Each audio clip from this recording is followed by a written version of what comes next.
Everyone, कैसे हैं आप सब। आई नो आप लोग बहुत ही अच्छे होंगे और आपकी प्रिपरेशन अच्छी चल रही होगी। आई नो मेरी वीडियोस बहुत ही लेट आ रही है, बट कुछ फैमिली इश्यूज़ की वजह से मैं नहीं ये वीडियो अपलोड कर पा रही थी और आपके एग्ज़ाम्स बहुत ही ज़्यादा नज़दीक आ गए हैं। सो मैं कोशिश करूँगी कि मेरी वीडियोस रेगुलरली जाए और मैं आपकी कुछ ना कुछ मदद कर सकूँ, ठीक है। सो आप ऐसे ही प्रिपरेशंस को अपनी चालू रखिएगा। मेरे पास एक क्वेश्चन आया था कि मैं मास्टर्स के 4th सेमेस्टर में हूँ और मैं प्रिपरेशन कैसे स्टार्ट करूँ, या मुझे कितना टाइम लेना चाहिए एग्ज़ाम को देने के लिए, या फिर मुझे अपनी पढ़ाई को कैसे शुरू करना चाहिए। सो मैं आज इस वीडियो में यही बात करने वाली हूँ कि जो बच्चे मास्टर्स में हैं, एमएससी कर रहे हैं, second semester, third semester and fourth semester. So basically वो सेकेंड सेमेस्टर के बाद से एलिजिबल हो जाते हैं CSIR नेट का पेपर देने के लिए। बट मेरा एक यही सजेशन रहेगा कि आप सेकेंड सेमेस्टर से तैयारी शुरू कर दीजिए। एग्ज़ाम जो है वो आप फोर्थ सेमेस्टर के बाद ही दीजिए। वो इसलिए क्योंकि आपके पास एकेडमिक प्रेशर्स भी बहुत ज़्यादा रहता है और आपको मास्टर्स में भी अच्छे मार्क्स लाने होते हैं। सो मेरे ख्याल से आपको दोनों पे फोकस करना चाहिए। हाँ, अगर आप पहले से ही सोच रहे हैं तो ये आपके लिए बहुत ही अच्छी बात है कि आप पहले से ही शुरू कर देंगे अपनी पढ़ाई। बट अगर आपको सिर्फ इस पे ही फोकस करना नहीं ज़रूरी है उस टाइम पे, अगर आप मास्टर्स में हो तो ठीक है। सो बेटर है कि मास्टर सेकेंड सेमेस्टर से आप प्रिपरेशन शुरू कर दीजिए, ठीक है। और टाइम बीइंग आप फोर्थ सेमेस्टर तक जब अपना पेपर दे देते हैं तो फोर्थ सेमेस्टर में जब आपके मास्टर्स का पेपर ख़त्म हो जाता है, आपका वेट लैब ख़त्म हो जाता है, आपका जो भी ट्रेनिंग है वो ख़त्म हो जाता है, उसके बाद आप इस पेपर को अच्छे से दीजिए। इसलिए क्योंकि सिलेबस जो है वो मास्टर्स के सिलेबस से बहुत ही रिलेटेबल है, ठीक है। तो आप कोशिश करिए कि आप उसको ज़्यादा अच्छे से पढ़िए, ठीक है। अपना अच्छा खासा टाइम लीजिए और फिर से फिर तब एग्ज़ाम दीजिए, ठीक है। तो आज हम इस वीडियो में यही सब बातें करेंगे कि हमें कैसे कैसे करके अपनी स्ट्रैटेजीज़ को बनानी चाहिए, ठीक है। नाउ हम लोग इस वीडियो में ये बात करेंगे कि हम कैसे स्ट्रैटेजी बनाएंगे, कैसे मास्टर्स अगर फोर्थ सेमेस्टर में है तो हमें वो कैसे हमारा प्लान होना चाहिए, और हम लोग उसको मैनेजेबल और प्रिपरेशन को हम लोग एकदम स्ट्रैटेजिकली वे में जो है शुरू करेंगे, ठीक है।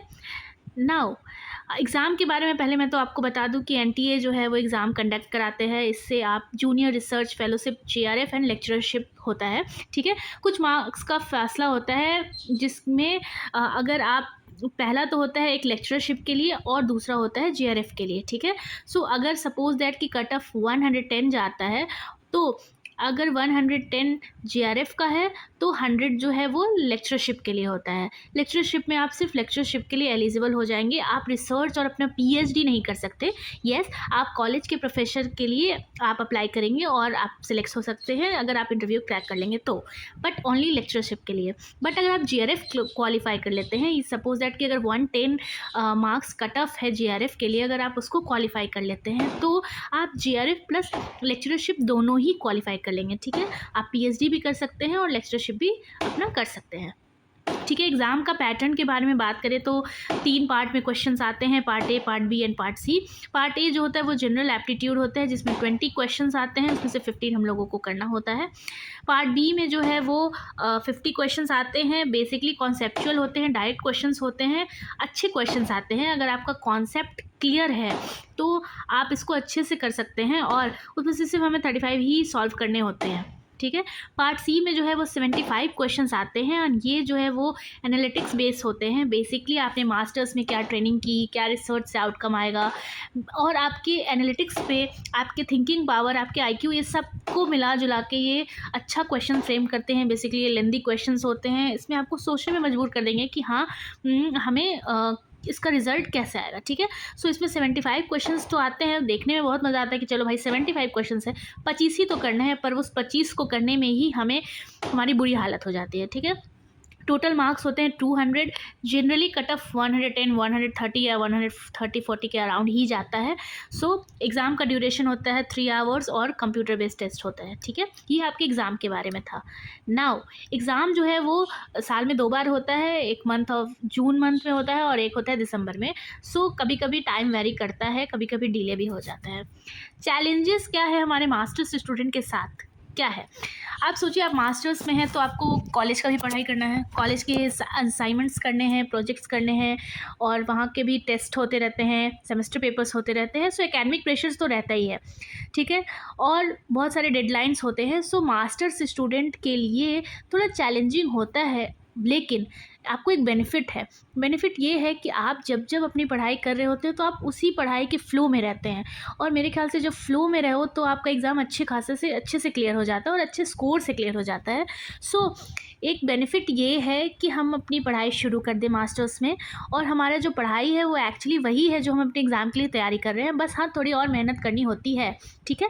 लेकिन एकेडमिक प्रेशर्स और ये भी होता है बहुत ज़्यादा। सो आपको इससे बहुत ही ज़्यादा घबराने की ज़रूरत नहीं है, ठीक है। आप पहले अपना मास्टर्स का जो भी कोर्स है आप उसको अच्छे से स्कोर करिए, कोशिश करिए कि आप उसमें 75 या 7.5 CGPA के आगे ही लेकर आइए, ताकि वो आपके आगे फ्यूचर के लिए बहुत ही अच्छा होता है। और साथ ही साथ थोड़ा थोड़ा देर में तैयारी भी शुरू कर दीजिए। जो बच्चे मास्टर्स सेकेंड सेमेस्टर में होते हैं, वो अगर ये सोच रहे हैं कि वो तैयारी शुरू करना चाहते हैं तो आप बिल्कुल ही शुरू कर दीजिए। एंड येस, आप एलिजिबल हैं एग्ज़ाम देने के लिए, बट वो एग्ज़ाम देकर कोई मतलब नहीं है अगर आप डीमोटिवेट हो जाते हैं और आपकी तैयारी नहीं है और आप 3 घंटा टाइम पास करने जाते हैं तो उसका कोई मतलब नहीं बनता। सो मेरे ख्याल से आपको अच्छा से टाइम देना होगा और अच्छे से प्रिपरेशन करके, स्लो ही चलिए बट अच्छे से प्रिपरेशन करके आप इसको क्लियर करिए, ठीक है। स्ट्रैटेजी क्या होनी चाहिए हमारी? फेज़ 1, सबसे पहले तो हमें 1-2 महीने आप टारगेट बना लीजिए। अगर आप मास्टर्स 4th सेमेस्टर में हैं तो आप टारगेट बना लीजिए। 4th सेमेस्टर आपके पास 6 महीने का टाइम है, ठीक है। आपको इसमें हैंड्स ऑन ट्रेनिंग भी करनी होती है, वेट लैब का भी ट्रेनिंग होता है, थीसिस भी लिखना होता है, बहुत सारे काम होते हैं। अपार्ट फ्रॉम दैट, अगर आप चाहते हैं कि मैं तैयारी भी शुरू कर दूं तो हमारे पास ऐसा स्ट्रैटेजी है। आप पहले 1-2 महीने फाउंडेशन पढ़िए। फाउंडेशन मतलब क्या? बेसिक। सो आप क्या करिए, NCERT जो है वो 11th-12th का वो पहले पूरा पढ़ जाइए, ठीक है।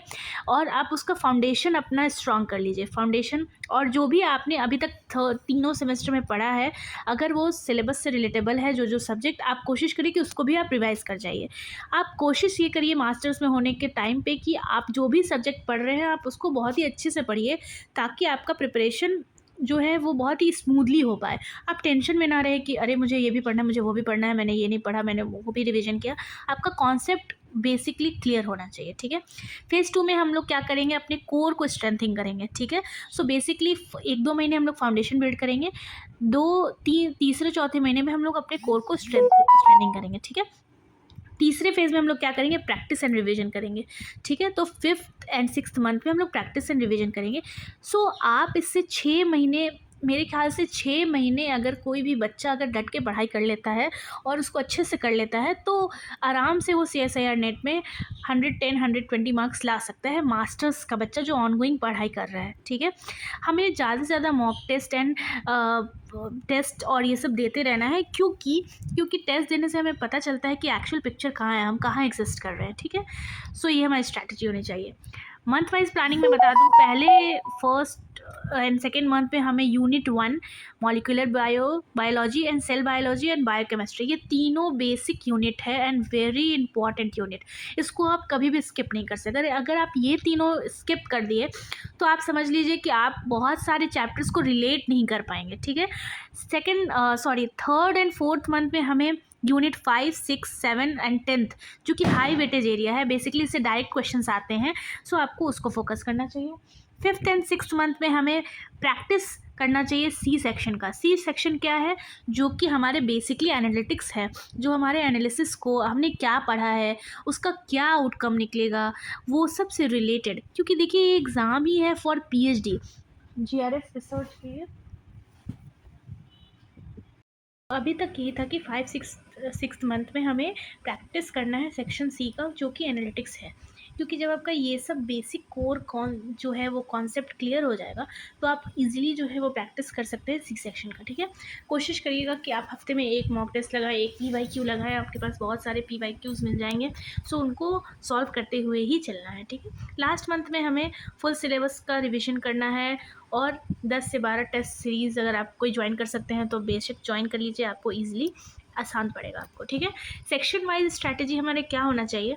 सो पार्ट ए के लिए हमें प्रैक्टिस करना है रीजनिंग का और डायग्राम बेसिस, जैसे क्या कहते हैं, ग्राफ बेसिस जितने भी क्वेश्चंस हैं उनका, बेसिक मैथ का, तो बेसिकली आप यूट्यूब से आप ये सब पढ़ सकते हैं, जनरल एप्टीट्यूड, और वो बहुत ही बेसिक है तो आप इजीली कवर कर सकते हैं। मैं भी एक दो वीडियो इससे रिलेटेड अपलोड करूँगी तो आप उसमें देख लीजिएगा। पार्ट बी पे हमें फोकस करना है एनसीईआरटी और सीएसआईआर लेवल का एमसीक्यू। सी 11th-12th का एनसीईआरटी का कॉन्सेप्ट आपका क्लियर होना चाहिए, ये बहुत ही इंपॉर्टेंट है, ये आपका बेसिक है, ठीक।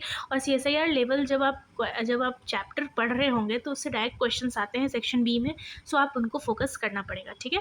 पार्ट सी में जो है वो हमारे एनालिटिक्स क्वेश्चंस आते हैं जो हमें वीकली ही सॉल्व करना होगा। कोशिश करते रहना होगा कि हर वीक में हम 4-5 या 10 या 20 क्वेश्चन जो है वो आसानी से लगा सकें। और हाँ, क्वेश्चंस लगाइएगा टाइमर लगाकर, और उसके बाद आप आंसर्स बाद में मिलाइएगा, और आप पहले आपको एनालिसिस करना है कि आपकी गलती कहाँ है। अगर सपोज़ दैट कि आपका किसी पार्ट में कोई क्वेश्चन गलत हो जाता है तो आप उस टॉपिक को वापस से पढ़िएगा, ठीक है। इससे आपका पूरा कोड क्लियर हो जाएगा, ठीक।